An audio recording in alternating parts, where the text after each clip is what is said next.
My name is Grace Halverson now, though I was born Grace Tillman 94 years ago in 1932, out in the Oklahoma Panhandle, in the worst stretch of country God ever forgot to finish.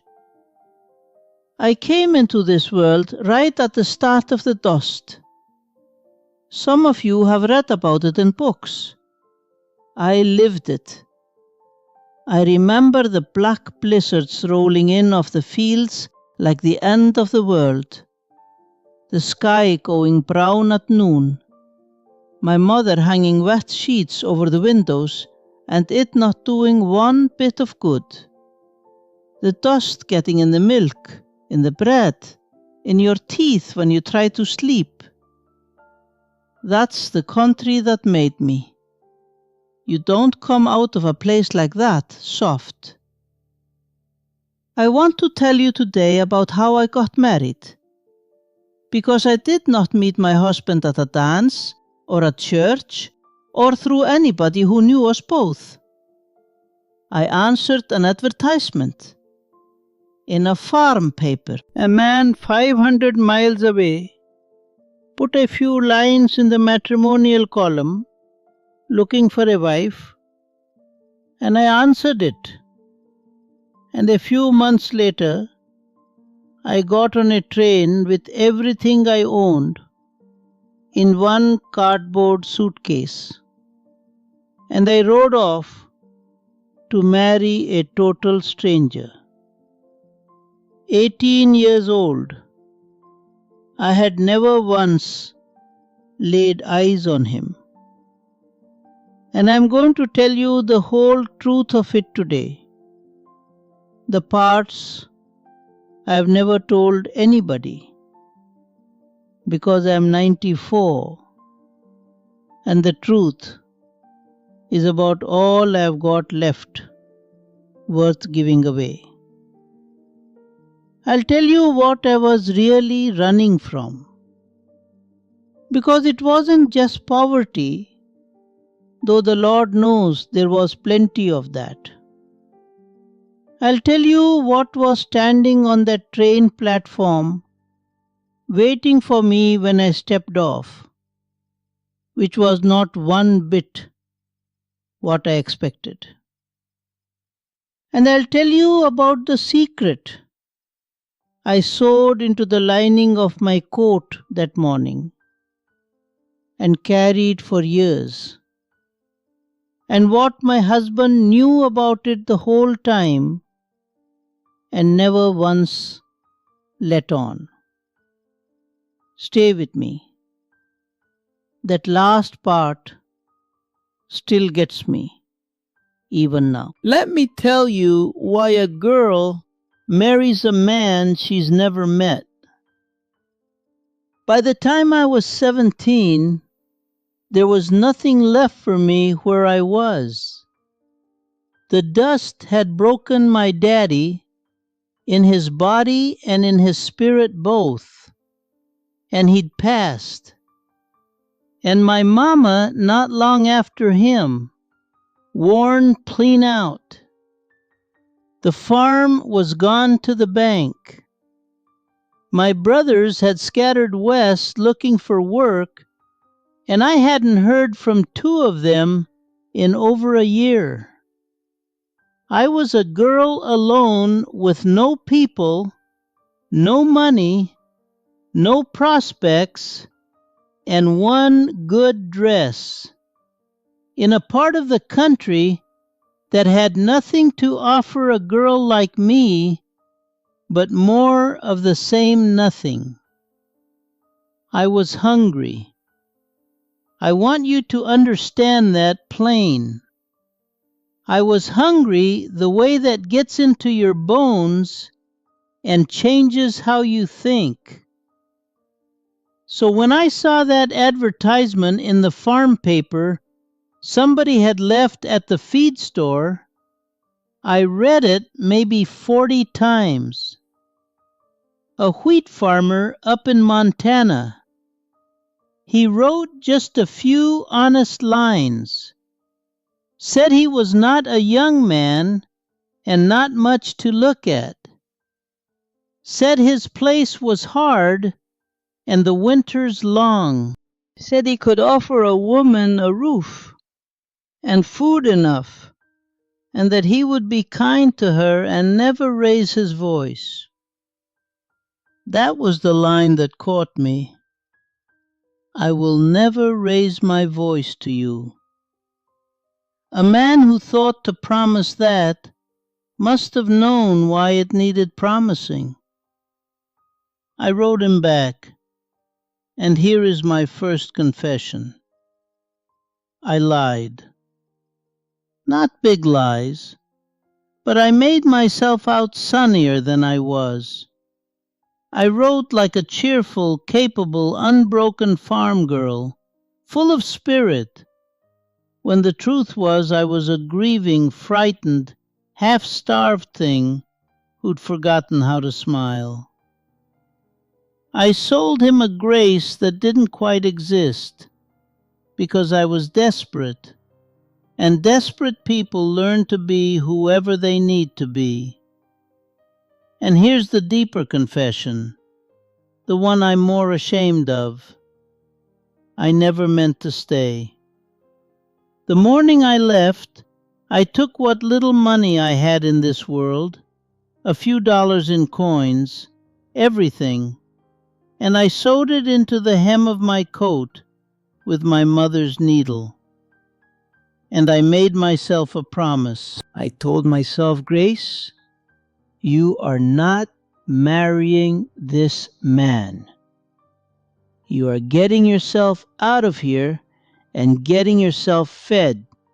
And the first time he shows you what he really is, the first cross word, the first raised hand, you run.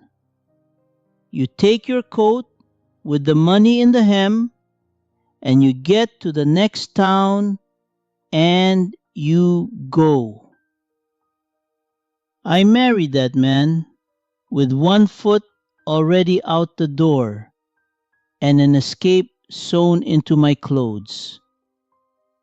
That's the kind of girl the dust made. One that trusted nothing and nobody and kept her running money close. If you've ever gone into something with your guard up that high, so braced for the blow that you couldn't even feel a kindness when it came, then you know exactly the girl I was. And if that's you right now, guarding yourself half to death, tell me down below where you're listening from. I want to know how many of us there are. The ones who learned too early to keep the running money sewn in the hem. I rode that train 2 days and 2 nights. I didn't sleep. I sat with that suitcase on my lap and rehearsed running. I got off at a little depot in the middle of the biggest, emptiest country I'd ever seen, all sky.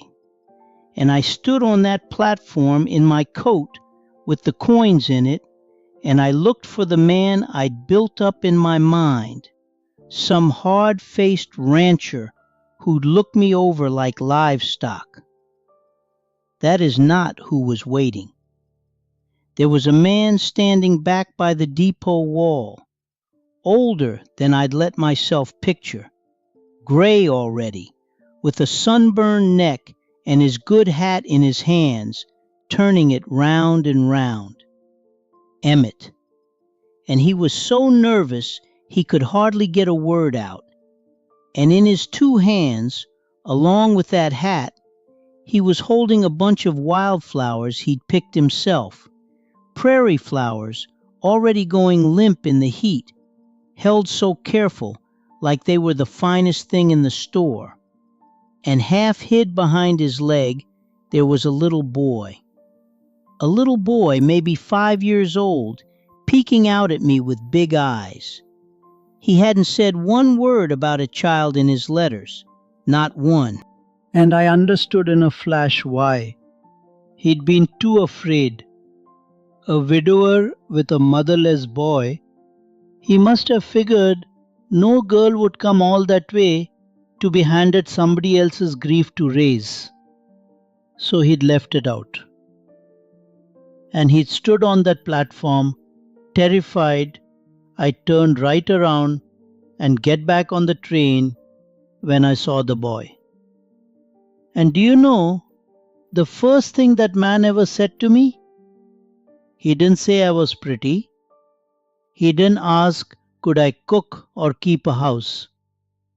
He looked at me, this starved, suspicious girl clutching a cardboard suitcase, and his eyes went soft, and he said, "You look wore out, Miss Grace. You must be hungry. Let's get you fed before we do anything else. Let's get you fed." Nobody had worried over whether I'd eaten in longer than I could remember. I had come all that way with my hand on the door, ready to bolt at the first sign of the beast. And instead, here was the shy grey man apologizing for the heat and holding wilting flowers and thinking, before anything else, that I looked hungry. I nearly wept right there on the platform, and I hadn't wept in 2 years. But I didn't unsew the coins. Not yet. I was too well trained by hardship to trust a thing so easy. That whole first year, I kept the running money in my hem. I want you to know that. I mothered that little boy Sammy, and I fell in love with him faster than I fell in love with his father.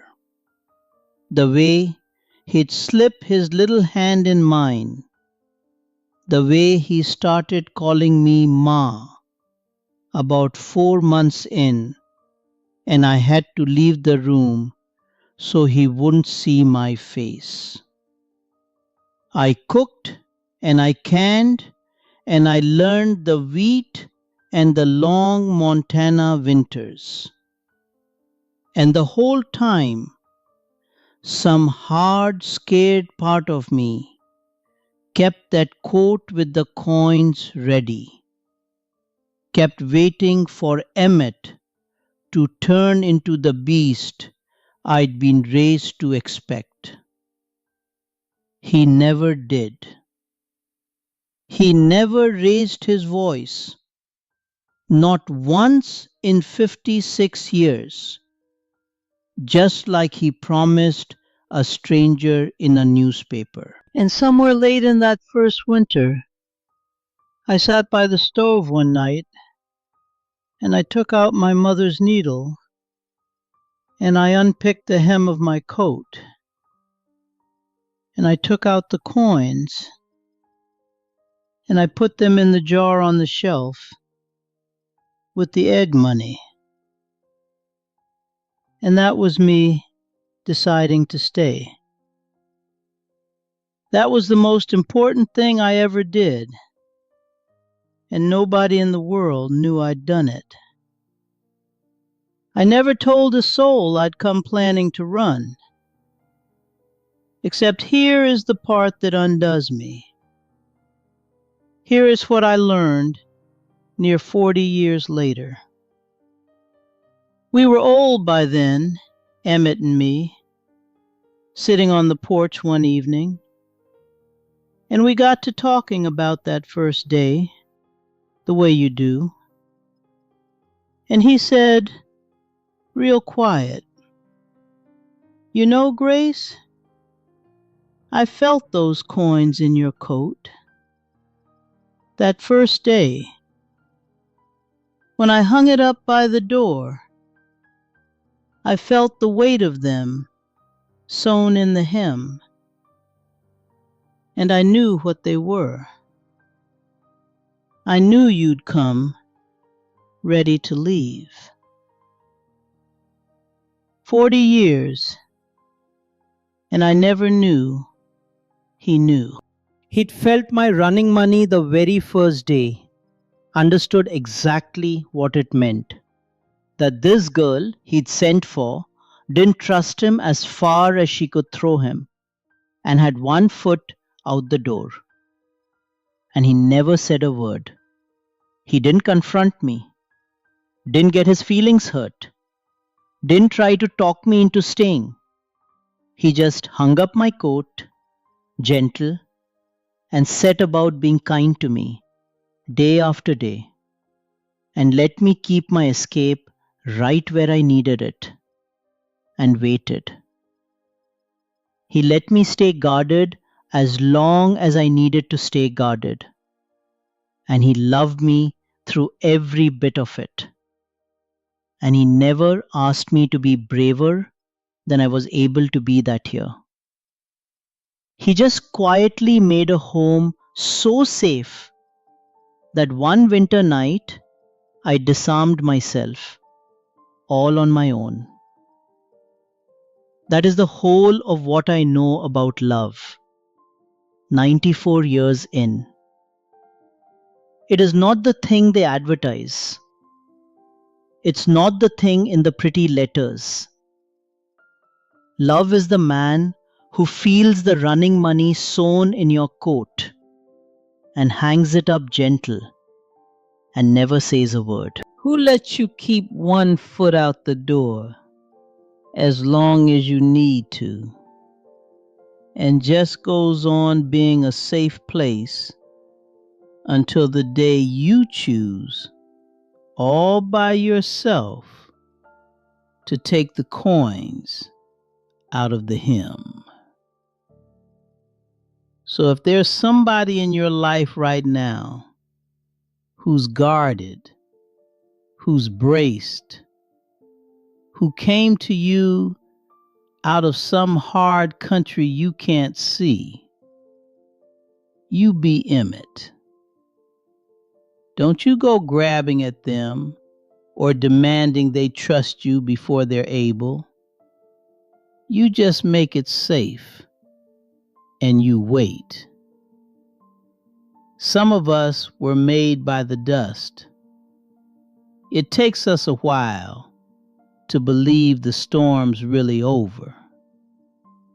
But we get there if somebody's patient enough to let us. If you stayed with me this whole long way, then you're good people, and I'd be glad to have you back. Come sit with me again. I've got more years than sense and plenty of stories left. And tell me down below, what's the guardedness you're finally ready to set down? Or the one you're waiting on somebody else to set down? Say it out loud. It's a start. Emmett's been gone near 20 years now. Sammy's 81 and calls me every Sunday, still calls me Ma. And I've still got that old coat, if you can believe it, up in the cedar closet. The hem unpicked all these years. Sometimes I take it out just to hold it.